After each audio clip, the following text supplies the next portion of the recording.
आप सभी लोगों को मेरा नमस्कार, प्रणाम। सर, मतलब सब लोग हमसे बड़े ही हैं और आप लोग अपना अमूल्य समय निकाल के इस विमोचन में आए, ये ही मेरे लिए बड़े सौभाग्य की बात है। मैं थोड़ा सा डरा हूँ, सहमा भी हूँ। अभी लगातार घर पे ही बात हो रही थी पापा से, तो बोले यार तुम जाओ, देखा जाएगा जो होगा देख लेंगे। तो मैं 2 साल पीछे आता हूँ। मेरी पहली किताब का विमोचन था। तो विचित्र सर थे, विप्लव राय सर थे, सभी लोग थे। तो विचित्र सर की आखिरी लाइन थी कि ये शुरुआत है, इसके आगे और भी किताबें आएंगी। अब सर की जो बात थी वो दिमाग में खटक गई कि अब क्या होगा।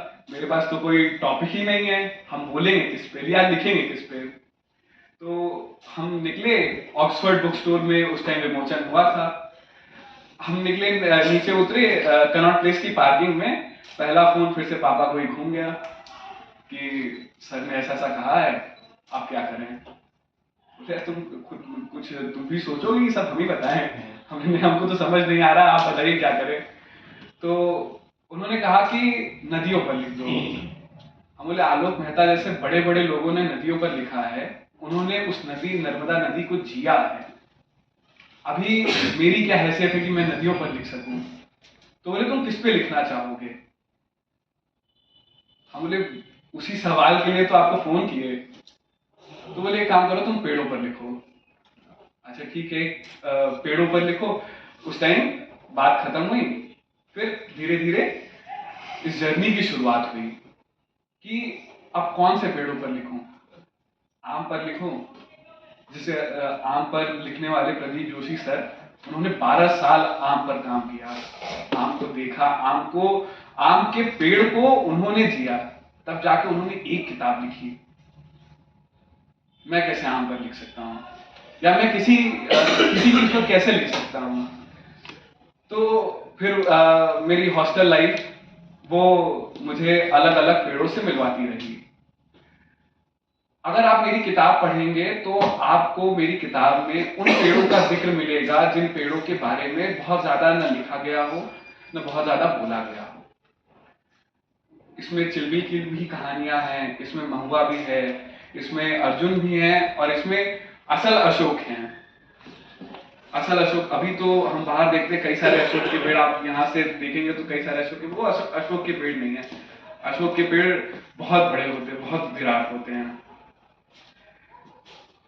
जब मैं कदम की कहानी लिख रहा था, मतलब उसको तो काफी समय हो गया, तो हमारे एडिटर हैं हिमांशु सर, उन्होंने मुझे एक लाइन दे दी।